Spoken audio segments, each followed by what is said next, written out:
হাজিরিন, আসলে হজটা একটা ইবাদত, এমন এক ইবাদত আল্লাহর রাসূল বলেছেন আল হাজ্জুল মাবরুরু লাইসা লাহু জাযাউন ইল্লাল জান্নাহ।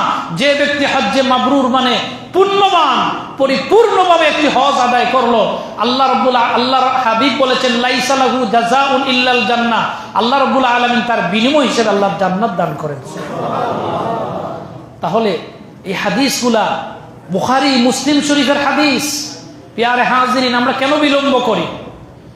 যদি কোনো মানুষ হজ না করে মারা যায়, তারপর হজ ফরজ হয়ে গেছে, আমার নবীজি এত কঠিন ভাবে কথা বলেছেন। নবীজি বলেছেন ওই ব্যক্তি ইহুদি অথবা নাসারা হয়ে মারা যাক, আমার আল্লাহর কিছু যায় আসে না। কথাটা কঠিন না সোজা?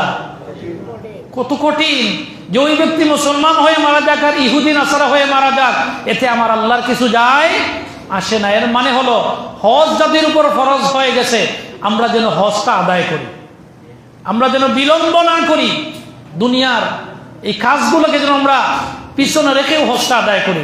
প্যারে হাজিরিন, কিন্তু বর্তমান সময় হজটা আদায় করা কঠিন হয়ে যাচ্ছে।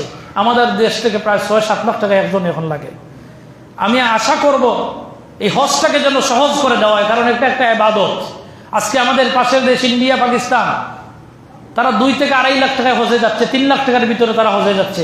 কিন্তু আমাদের ডাবল কেন? বাংলাদেশের প্রত্যেকটা জিনিসের ভিতরে সিন্ডিকেট আছে, আছে না? নাই? প্রত্যেকটা জিনিসের সিন্ডিকেট আছে। এই হজ এবং উমরা বিষয়টাকে যেন মানুষের জন্য উন্মুক্ত করে দেওয়া হয়, সহজ করে দেওয়া হয়, এই দাবি আমাদের, ঠিক না বেটি? ইয়ারে হাজির, আসুন আমরা সবাই, সামনে আমাদের হজ একদম সন্নিকটে, সামনে আরাফার দিন।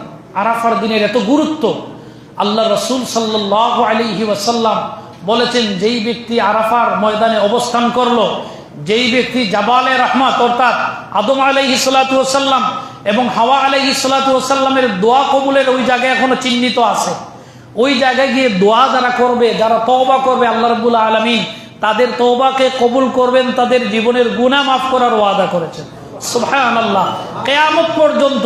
আর আরাফার মাঠ এটা এমন একটা মাঠ, আল্লাহ রাসূল বলেছেন কিয়ামত সংগঠিত হলে আরাফার মাঠটা কিয়ামতের মাঠের সাথে সম্পৃক্ত হয়ে যাবে। ওই জায়গায় আল্লাহর আরশ স্থাপন হয়ে যাবে। সুবহানাল্লাহ করে। এজন্য এই জায়গার ফজিলত এবং বরকত কম না বেশি? আমাদের ইচ্ছা আসেনি ওই জায়গায় যাওয়ার।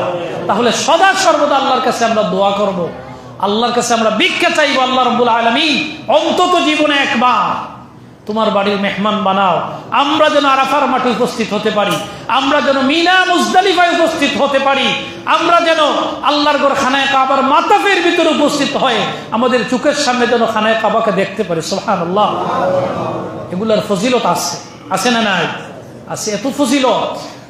আল্লাহর রাসূল সাল্লাল্লাহু আলাইহি ওয়াসাল্লাম ইরশাদ করেছেন, কেউ যদি হজ করার পরে সন্দেহ পোষণ করে যে আমার হজ হইল কি হইল না, আল্লাহ রাব্বুল আলামিন তার উপর রাগান্বিত হন। সে যেন নির্দ্বিধায় মনে করে, তার যদি শিরিকের গুনাহ না থাকে, তার মা বাবা যদি অবাধ্য না থাকেন, কয়েকটা শর্ত আছে, তাহলে সে যেন মনে করে আমার হজটা অবশ্যই কবুল হয়েছে। সুবহানাল্লাহ। ইয়ারে হাজিরিন, আল্লাহর রাসূল সাল্লাল্লাহু আলাইহি ওয়াসাল্লাম বলেছেন, যে ব্যক্তি পূর্ণমান একটি হজ আদায় করলো, আল্লাহর হাবিব সাল্লাল্লাহু আলাইহি ওয়াসাল্লাম বলেছেন, ওই ব্যক্তি সদ্য ভূমিষ্ঠ একটা বাচ্চা যেভাবে মাসুম থাকে, এইভাবে মাসুম বানাইয়া আল্লাহ তাকে বাড়ি ফিরিয়ে দেন। সুবহানাল্লাহ। এজন্য আল্লাহ সুবহানাহু ওয়া তাআলা আমাদের প্রত্যেককে যেন খানায়ে কাবার হজ আমাদের ভাগ্যে নসিব করেন, উমরা করার তৌফিক দেন, আর পরিশেষে আল্লাহর রাসূল সাল্লাল্লাহু আলাইহি ওয়াসাল্লামের জিয়ারত যেন আমাদের ভাগ্যে নসিব করেন। কারণ আল্লাহ রাসূল বলেছেন, মান যারা কবরি ওয়াজাবাত লাহু শাফাআতি, যে ব্যক্তি আমার কবর শরীফ জিয়ারত করলো, আমি নবীর উপর ওই ব্যক্তির শাফাআত ওয়াজিব হয়ে গেল।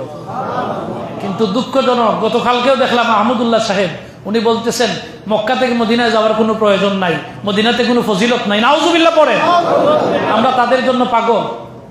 বলছেন কি মদিনায় কোনো ফজিলত নাই, কিন্তু নবীজি বলছেন যে ব্যক্তি মক্কা শরীফ হজ করে আমাকে জিয়ারত না করে চলে গেল, সে আমার উম্মতের দফতরে তার নাম আমি রাখবো না। কিন্তু তারা বলতেছে হজের পরে মদিনায় যাওয়ার কোনো প্রয়োজন নাই। আমরা যেন এই সমস্ত ফিতনা থেকে বাঁচতে পারি, সবাই বলে আমিন। আল্লাহ যেন আমাদের ঈমান ও আমল এবং আমাদের যুব সমাজকে যেন রক্ষা করেন। এই যুব সমাজরা এদের জন্য খুব পাগল। আমাদের কথা ওরা বিশ্বাস করে না। বলি উনি তো তাজপুরের ইমাম সাহেব, উনি কি জানেন, উনি কত বড় শায়েখ, ঠিক না বেঠিক? উনি মদিনা ভার্সিটি থেকে এসেছেন। পেয়ারে হাজিরিন, কোরআন এবং হাদিস এটা দিনের আলোর মতো সত্য, কাউকে ফলো করা লাগবে না। আপনি কোরআন হাদিস আছে দেখেন না কেন?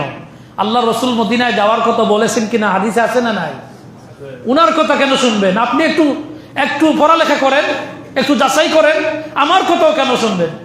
পেয়ারে হাজিরিন, এজন্য আমাদের যুব সমাজের ভাইদেরকে বলবো, ইউটিউব ফেসবুক ইউজ করেন, কিন্তু হক্কানি ওলামায়ে কেরামের ওয়াজগুলো শুনবেন, নতবা আমরা পথভ্রষ্ট হওয়া লাগবে, ঠিক না বেঠিক?